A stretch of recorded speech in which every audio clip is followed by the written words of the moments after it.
So when we look at what happened last night in our city, yesterday afternoon, last night, who's to blame for that? Well, I mean, I just have to say, dial back time to Thursday. None of this needed to happen. Why did we need to have raids here? It was very clear that if raids happened here, that the community was going to respond in a very negative way. I tried to make that case. Unfortunately, I didn't succeed. I was very hopeful that we would not have, that the federal government would not have deployed the National Guard. But anyway, I think it's important, period, that peaceful protest is a part of our American tradition. When it results to violence, it will be addressed as though it is violence. People will be arrested and they will be held accountable. You said Thursday. Did you mean Friday? No, I meant Thursday, meaning before the raid. The raid happened on Friday. Everything was fine in this city. Just think about that. We weren't having problems with protests. There were no problems with violence.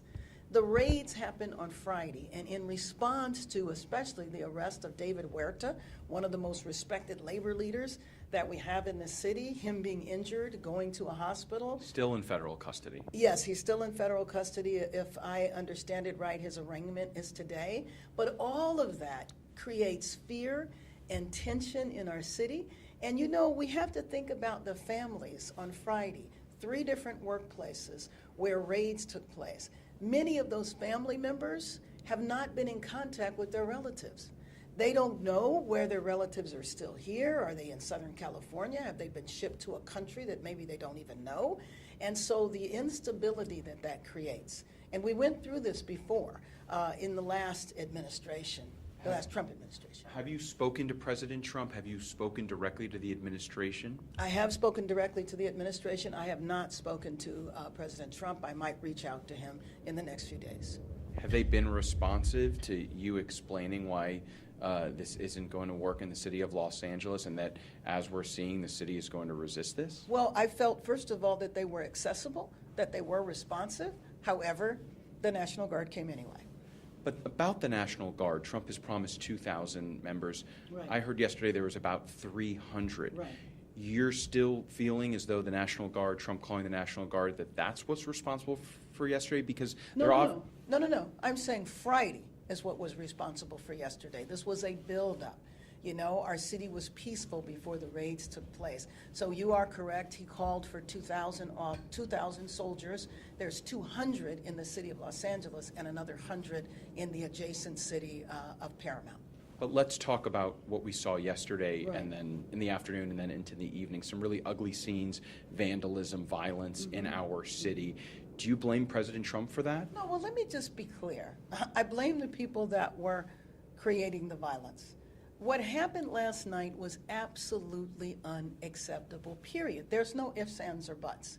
If you support the rights of immigrants to reside here lawfully, then you don't go around vandalizing the city.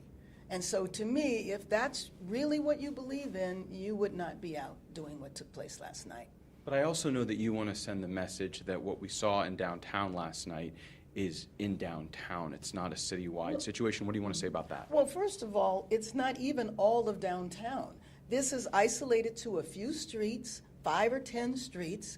This is not citywide civil unrest like has happened in our city before. But if you watch the pictures, especially on national TV, you would think that the entire city has blown up into unrest, and this is just not true.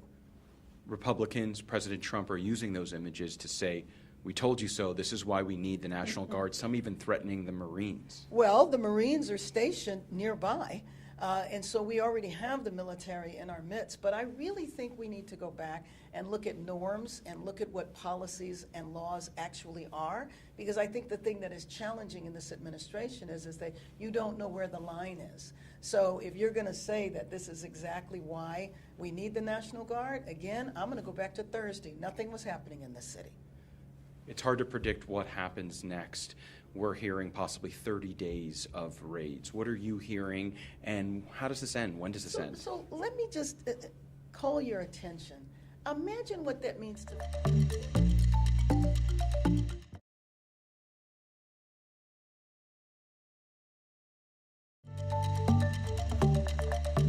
place. You create this sense of fear and terror in a population that is just completely unnecessary. When the president came in, he talked about arresting violent criminals. He talked about drug dens. He didn't talk about Home Depot. And so really, day laborer centers at Home Depot where people are just trying to work and make a living, we're going to raid that?